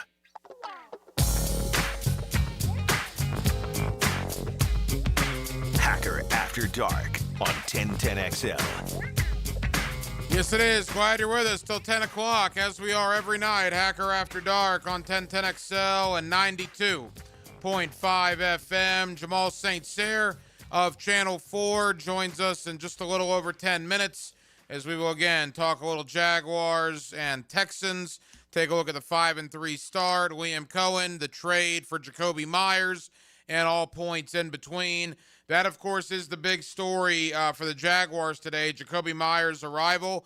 I guess he probably gets into town. He might already be here tonight or certainly by tomorrow morning, and you would have to think he's going to be on the field. Denmark, unlike Greg Newsome, remember Greg Newsome arrived on a Thursday, and he was kind of thrown into the Seattle game for a couple of plays. There was a blown coverage in the secondary and resulting in a touchdown. I think it's a little harder to put a DB out there after only 1 or 2 practices. I mean, it's not ideal because you don't have timing with the quarterback, but if you need Jakobi Meyers on Sunday, you can tell him to go in there and run a post, right? Or go run it down and in. I mean, that might be a little too simplistic, but I would think it would be easier to get a couple of a handful of plays for a wide receiver to do as opposed to maybe a defensive back with only 2 or 3 days of being here. Yeah, I don't know if I agree with that sentiment because, I mean, an entire playbook is an entire new terminology and language that you have to, understand for the offense. Defense is more simple, I would say, than the offense. But, I mean, I remember go back a couple of years ago when Baker Mayfield was for the LA Rams for not even a week, and he went and won a game on a Thursday night. With Liam Cohen. Yeah. So, I mean, Edgar Bennett is the receivers coach when he was with him with the Raiders last year. So, he can run, I would say, a couple of plays. But, I mean, he's got to play a lot because what you got at the receiver position. Well, we'll see. I mean, we don't know about De'Ami Brown or Brian Thomas Jr. The news that came out about Brian Thomas Jr. that was kind of lost in all the Jakobi Meyers stuff was it was either Rappaport or Schefter, one of them, said that Brian Thomas Jr. had, quote, a low-grade high ankle sprain. Now, again, I'm by no means a trained medical professional, but a high ankle sprain, is not good, right? We've heard that enough to realize that's probably a couple of weeks. I've never heard the term a low-grade high ankle sprain. I think it was Schefter, actually, that also ended his tweet by saying Brian Thomas Jr. hopes that he can go this Sunday. Which, again, if you have Jakobi Meyers out there 1,000-yard receiver last year. Brian Thomas Jr., the emergence of Parker Washington. He's just coming off an 8-catch, 90-yard performance. You know, we'll see about De'Ami Brown. ETN's running the ball hard. At some point, you're going to get Brenton Strange back. Maybe you get Devin Lloyd back this week. I mean, as beat the heck as they appear to be, none of these really appear to be long-term, as in season-ending. The obvious one that we don't have clarity on is Travis Hunter. But again, the more people you talk to even about that one, it doesn't seem that it's season-ending in all likelihood. I mean, is there a situation where we don't see Travis Hunter again this year? Yeah, probably. But if the Jaguars keep winning, you continue to hold out hope that Travis Hunter will be back, maybe sooner rather than later under that circumstance. But you're going to get Strange back. You're going to get Lloyd back. That cast will eventually come off Trayvon Walker's wrist. You just acquired Jacoby Myers. You know, slowly but surely, they're going to get healthier. Just stay in the mix. And that's exactly where they are right now at 5-3.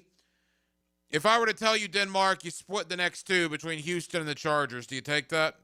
Get the 6-4? Yeah. I would take it in a heartbeat. If you tell me 2 weeks from tonight, and you don't tell me how, I would certainly love to beat Houston and lose to LA, but if I don't have the choice, I just know that 2 weeks from tonight, I'm 6-4, meaning I win one and I lose one of the next two, I would sign on the dotted line right now. I would absolutely take 6-4 2 weeks from this evening. Jamal St. Cyr of Channel 4. Let's talk Jags-Texans. Let's recap the Raiders. Let's talk Trevor Lawrence's performance and all points in between. Jamal St. Cyr joins me next, right here.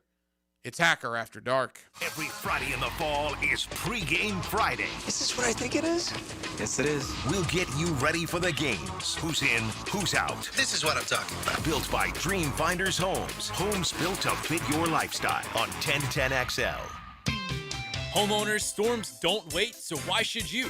Protect your home and your wallet with Universal Roof and Contracting. Save up to 20% on roof replacements and repairs now through November 13th. Financing available with payments as low as $115. Call 855-ROOF-HELP for your free inspection. Universal Roof and Contracting. Protecting your home, building your trust. License number CCC 057165, CBC 1258484. UniversalRoof.com. Greenlaw Group is for the insured. If you think you have roof damage, call 904-302-7055 today, and they will schedule you a free roof inspection. Trust their law firm to help you fight your insurance when you need it. These storms can cause damage you may not even see yet. Call Greenlaw Group 302-7055. There's no cost to retain their law firm and no cost to have your roof inspected. They only get paid if you win. Greenlaw Group, for the insured. Did you know Duck Duck Rooter is the area's go-to plumber? A 5-star Google-rated company, Duck Duck Rooter can take care of all of your plumbing repairs and upgrades. Need to switch from septic over to city sewer? Call the Duck. How about water heater repairs and replacement? You're just a duck away, or call away, for Duck Duck Rooter Plumbing and Septic Services. When you're stuck, call the Duck. 904-862-6769. SportsForecaster.com has all the data you need to project tomorrow's winners. Register for free and track the performance of all your favorite players and teams, including all your fantasy team picks and prospects. Sports Forecaster has the most detailed player profiles on the web, precise depth charts, every transaction, every injury, every news update. No ranting or raving, no preening or barstool bluster. At SportsForecaster.com, you get the timely info you need for every game. SportsForecaster.com. Sign up for free today. Here's your 1010XL community calendar of local events and nonprofit groups helping people here at home. If you'd like to help dogs find new homes, you can enjoy food, drinks, music, and of course, dogs at the Fall Fermi Festival, November 8th. Find out more at kprok9.com. Find out how you can be part of the cure for blood cancer at the Light the Night Walk at ViStar Ballpark, November 22nd. Take the first step at lightthenight.org. Veterans are the backbone of our freedom. The Firewatch nonprofit is designed to help you recognize the warning signs of veterans in need and lead them to assistance. Learn how you can help prevent veteran suicide at thefirewatch.org. Injuries from e-bikes and e-scooters are increasing. If your child rides one, be sure they follow the rules of the road and wear a helmet made for higher speeds. Help your kids have a safer ride. You can find out how to share your community event at 1010XL.com. Hey, Hicken here for my friends at Beards Diamonds, where they are having the biggest sale all year right now. Beards' 44th anniversary sale is happening with up to 44% savings. It's our biggest and final store-wide event of the year. Beards' largest selection and lowest prices. Rings, earrings, bracelets, bands, pendants, colored gemstones. Their cases are jam-packed, and our associates know they can break all the rules for this one. Shop early for Christmas. Get the Beards now as they mark another year of proudly serving Jacksonville. In a sea of corporate chain jewelry stores, Beards is honored to be the only local jeweler in the town center. No commission salespeople, no corporate chain sales gimmicks, no treating you like a number. Don't miss Beards Diamonds' 44th anniversary sale. From golden necklaces to lab-grown diamond studs to all the latest styles from top designers, you'll find it at Beards. In the St. John's Town Center, I say, shop local, shop Beards. 1010XL, presented by Farah and Farah, exclusive injury law firm of the Jacksonville Jaguars. Still, present, ready. Farah doesn't flinch. Now the cool down with Donovan Air Electric and Plumbing, keeping Jack's cool since '87. Back here on 1010XL and 92.5 FM in the city of Jacksonville. We are glad you are with us. The Jaguars and the Texans, Sunday, 1 o'clock. Of course, you'll hear the game right here on 1010XL. The Jaguars have the opportunity to maybe put the big nail in the Texans' coffin with a Jaguar win on Sunday out in Houston. We'll certainly talk about that, but more so, let's review one of the crazier games the Jaguars have played in a long time, a 30-29 overtime thriller out in Las Vegas. Jamal St. Cyr of Channel 4, always kind enough to join us here on Hacker After Dark. Jamal, how we doing, man? Man, pretty good. How you doing, Hacker? Jamal, we're good. Boy, what a game. You mix in the longest field goal in NFL history. You sprinkle in a fourth down goal line touchdown in overtime, and then a two-point conversion where the Raiders had a wide receiver that could have fair caught the ball to win the game. There was literally no one around him, but yet Devon Hamilton got his big paw up there and knocked it down, and you add all that up, and it was one heck of a regular season win for the Jaguars. Yeah, and you know what? You left off Josh Hines-Allen tying the all-time sack record for the Jags. That's right. You know, I talked to him earlier this week in the locker room, and when he was talking, he said that the players just need to make the plays at the right time. They need their guys to make clutch plays for them. And I think I asked him afterwards, I said, is it just that simple? And he says, if we make it that simple, it can be that simple. And you know what? On Sunday, it was pretty much that simple. You know, Josh Hines-Allen hadn't done a whole lot, but late in the fourth quarter and in overtime, they needed him to make plays. He steps up and make plays for him. You know, Devon Hamilton comes up in the clutch, making a play that, you know, they needed that guy to make in that moment, because if not, the Jaguars probably lose that game because they did have an open receiver back there. So I think they had a lot of guys that stepped up despite injuries, despite some of the guys that weren't able to finish the game. I mean, that's one where you almost could have looked at it and been like, well, look, they were a beat-up team. They didn't have this guy. They didn't have that guy. You understand it a little bit. But the guys that were out there stepped up and made the plays in big-time moments, and that was the difference. Look, there are clearly some criticisms I want to get your thoughts on, but you just said it.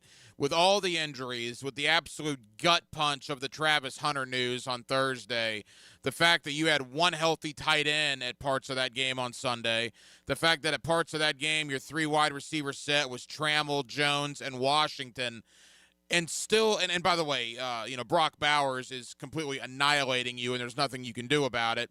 And yet, despite all that, you found a way to win a game on the road. Jamal, that's a resilient football team, man.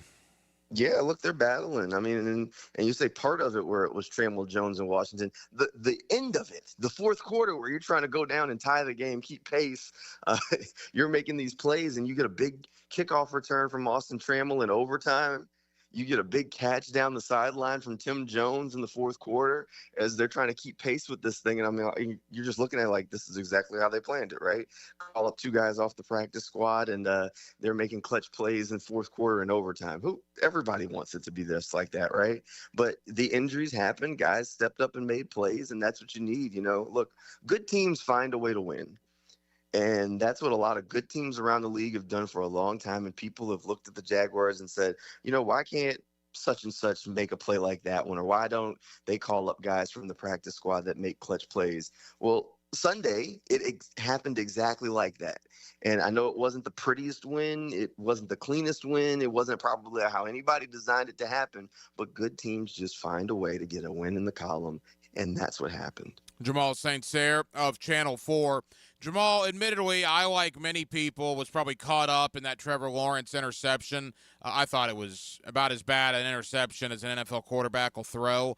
And it's happened time and time again with him. I think that's 9 red zone interceptions in his career, which are just killers.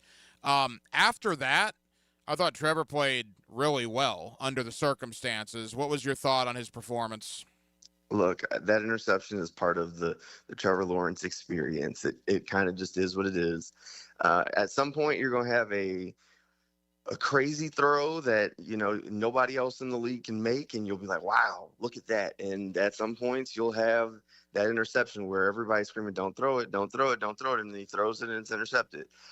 So I think that's just kind of part of the ride at this point. There are going to be these lows and there are going to be these highs over the course of Trevor's career. Historically, he's a slow starter to these games. So that interception in the first quarter, a lot of times he does get off to those slow starts in the first quarter, sometimes the whole first half, and then can kind of crank it up down the stretch in the third and fourth quarter. That's why you've seen people maybe talk about him having the clutch gene, because he kind of finds the groove over the course of the game, and then you start seeing those throws where he drops it right on the dime in a bucket for a guy.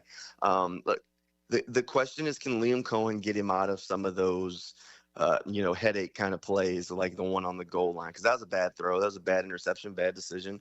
We can sit here and say Trevor was sick, but either way, that was just an awful decision that he made there. And I'm sure Liam Cohen's trying to figure out how he can make sure that those don't happen. Because if Liam can get less of that guy and more of the guy that's making the crazy throws late in the game, all of a sudden people will feel a whole lot better about where Trevor's at. No, I don't want people to confuse what I'm saying. I'm not calling him Brett Favre. Maybe Jake Cutler might be a better analogy. But it's kind of like that, Jamal. I mean, Favre, go ask Packer fans or go ask Bear fans about Cutler. As good as they were, they would make 1 or 2 plays per game, Favre in particular, where you just go, holy crap, what is he doing? And then he'll make ridiculous plays in the fourth quarter. You kind of see that with Trevor a little bit, do you not? Yeah, look, that's that gunslinger mentality. I mean, you can see it around the league. Baker Mayfield does it sometimes. Look, there are these throws that no one else can make. And Trevor has an arm that can make those throws. So sometimes he sees a window and he says, I can make that. And in everybody else's head, they're like, no, he can't. You can't make that throw. But then you also see the other times where he does go and make the throw. Like the first one that comes to my mind is a couple of years back, and Hacker, you'll probably remember this play. It was the first year Calvin Ridley was here, and they're playing the Colts, and he squeezes it between a double team, and somehow it ends up in Calvin Ridley's hands, and he's running down the field. And we're like, where was the window opening on day? that throw? Yeah, opening day that year. Yeah. It was on opening day that year. And every other quarterback in the league is like, there's no way there's a window there. Don't throw that. That's into double coverage. And Trevor's like, I'm going to squeeze it in. And he does. So like, that's the, like, the thin line that you walk of. He's got this confidence of a gunslinger, and you don't want to take that away from him. But you got to make him, I guess, maybe a little bit more awareness of when to have that confidence and when to try and squeeze it in there and not just say, I can make every single one of these. Final moments with Jamal St. Cyr of Channel 4. Jamal, I'll tell you what I love, too, about Sunday. In overtime, the 10-play drive to win it, 8 consecutive runs to end that drive to put it in the end zone. You want to talk about taking the will away from your opponent? Now, it was, choppy down at the goal line. It took them 4 downs to get in, but 8 straight runs to find the end zone, that's getting it done up front. Yeah, look, ETN was running tough. Tootin had a couple of good runs along the way too. But I mean, that might have been a little bit out of necessity too, Hacker. I mean, Parker Washington, Tim Jones, Austin Trammell were your three receivers at that point. Hunter Long was banged up earlier in the game. He had returned. So your really fully healthy tight end was Johnny Munt. So you were really playing like damage duty. Like they didn't have another wide receiver. If one of those three guys got hurt, well, what do you do? You know, they were a damaged football team because Diami was out. BT had left the game. So, yeah, I think you were running it a little bit out of necessity for sure. But the ability to do it is something that Liam Cohen said he wanted to get back to. He said he wanted to get back to that bread and butter and be more consistent and run the ball. And you know what? Travis Etienne showed up. He lowered them pads on a couple of those runs, some big boy runs along the way, making some plays when the team needed them. Quickly, Jamal, because I want to look big picture, but we got to at least address Cam Little. I mean, those cleats, that ball, something's going to Canton, Ohio. Longest field goal in the history of the game. For a guy that I said last week they should bring a kicker into the practice squad to give him competition, which I believe that at the time. I mean, he was bad the last couple of weeks. But not only the 68-yarder, but clearly the 48-yarder with under 30 seconds to go. I mean, what a performance by Cam Little. Yeah, look, you know, Liam and he kept the confidence. We talked to Heath Farwell. They said, no, look, we have nothing but confidence in this guy. He's going to go out there and make some big kicks for us. But, you know, you also kind of felt like, he needs to see one or two go through the uprights, right? Like it would have been nice for them to, even Liam had said it, would have been nice for them to send him out there for like a 20-yarder just so he could put one through the uprights and get the confidence. Well, after the bye week, they trot him out there for a 68-yard kick and say, have at it. And you know what? He nails it. So if you want a confidence-building kind of kick, 68 yards, I think he'll do it. It is amazing, though, the difference the narrative is between a win and a loss, man. Like we talked about, Tyler Lockett was wide open on that two-point conversion. And Devon Hamilton, all of a sudden, one of the longest tenured Jaguars, gets that big paw up there and knocks it down. Boy, if that doesn't happen, it's a completely different narrative. But we talk about it being a game of inches, man, and Sunday is a clear indication of that. Yeah, look, there's stuff to clean up for sure. And definitely was not the perfect game, but they got it done. They got it done and got out of Vegas with a win, and that's overall the most important thing. All right, they go to Houston, and they can pretty much end the Texans, right? I mean, the Texans are 3-5. Jacksonville's 5-3, already with a head-to-head over them. If they were to go to Houston and beat them again, you're up 3 with a tiebreaker, so basically you're up 4 with 8 games to go, and that would probably be curtains for the Texans, would it not? Yeah, look, this is a huge game. The Jaguars are still trying to keep pace with the Colts, who luckily got a loss to the Steelers on Sunday. But look, this is a huge game. Yes, you can pretty much end the Texans' chances in the division race at that point. This helps them keep pace with Indianapolis. And then this is the time where they need to start building that momentum. We talked about it in the first half of the season before the bye week at one point, Hacker. Look, that was the kind of tough stretch of their season. The schedule gets a little bit easier here, but you got to start building some momentum. And overall, the injuries are piling up. So this is going to be a damaged football team probably going in there to Houston. So you need to go in there and take care of business and try and get some of your guys some rest so that way you can get healthier down the stretch. It's going to be a tough putt. There's no doubt about that. Again, we're still early in the week, but you would have to think the Jaguars are going to be shorthanded with some of these injuries. Of course, the Texans, we don't know about C.J. Stroud, but look, whether it's Stroud or Davis Mills, the Jaguars are going into a hornet's nest, man. The Texans, this is their season. I mean, they have to win on Sunday, and the Jaguars need to be prepared for that. Yeah, look, they do. They have to be prepared for a team that's going to be willing to pull out all the stops, trick plays, whatever it takes to try and go get a dub. That Texans defense is no joke. Obviously, you don't know who's going to be at quarterback for them on Sunday, but overall, you'll take whichever one. You beat C.J. Stroud earlier in the year. If it's Davis Mills, so be it. You've beaten him before too, but you got to go in there and you got to get a win. You got to protect these division games, and you got to go into Houston and you got to come out with a win. The biggest question I think for the Jaguars is just going to be who they have available going into that game, because at this point, the injury list was already starting to get a little long. And then coming out of that Vegas game, it just got a bunch longer. So you feel like you might be going in a little bit shorthanded. We'll have to wait and see how that all shapes out, like the wide receiver injuries, who's available at tight end, if the offensive line is back all the way to full tilt. So there's some big questions around this team of who's going to be available and just how bad a couple of these injuries are. Jamal, it's a busy time of year, man. What do you guys have coming up Jaguar related on Channel 4 this week? Hey, we got Teal the Show every Monday and Friday night, and then we're counting down to that Chargers game. We'll be back out at the Slab for a Tealgate on Sunday morning, so you can tune into all that stuff over on Channel 4. Jamal St. Cyr of Channel 4. Jamal, thank you as always. I'll see you down in the Jaguar locker room on Wednesday. All right, Hacker. Appreciate you, man. And thank you to Jamal St. Cyr of Channel 4 for joining us tonight here on Hacker After Dark, looking at the 5-3 Jacksonville Jaguars. Boy, what an opportunity Jacksonville has this Sunday, taking on Houston. A chance, but all but to end the Texans' hopes of an AFC South title. The Jaguars 5-3, the Texans 3-5. Again, a win for Jacksonville on Sunday would give them the season sweep of Houston, thus meaning a tiebreaker. So you would be up 3 games in the win-loss column with the tiebreaker. So basically you would be up 4 games with 8 games to go, and that would be just about curtains for the Houston Texans. They would be in a lot of trouble at that point. So a golden opportunity for Jacksonville this week. Absolutely no question about that. And a big day for the Jaguars as well, as they acquired Jakobi Meyers, wide receiver from the Las Vegas Raiders. They just played against him on Sunday. Meyers going to be 29 years old, I believe, this Sunday. As a matter of fact, he'll turn 29, has 33 catches on the year for over 350 yards in 8 games for the Raiders. Actually, I believe had 4 grabs against Jacksonville on Sunday. He now will join the Jacksonville Jaguars as James Gladstone continues to cook with the trades.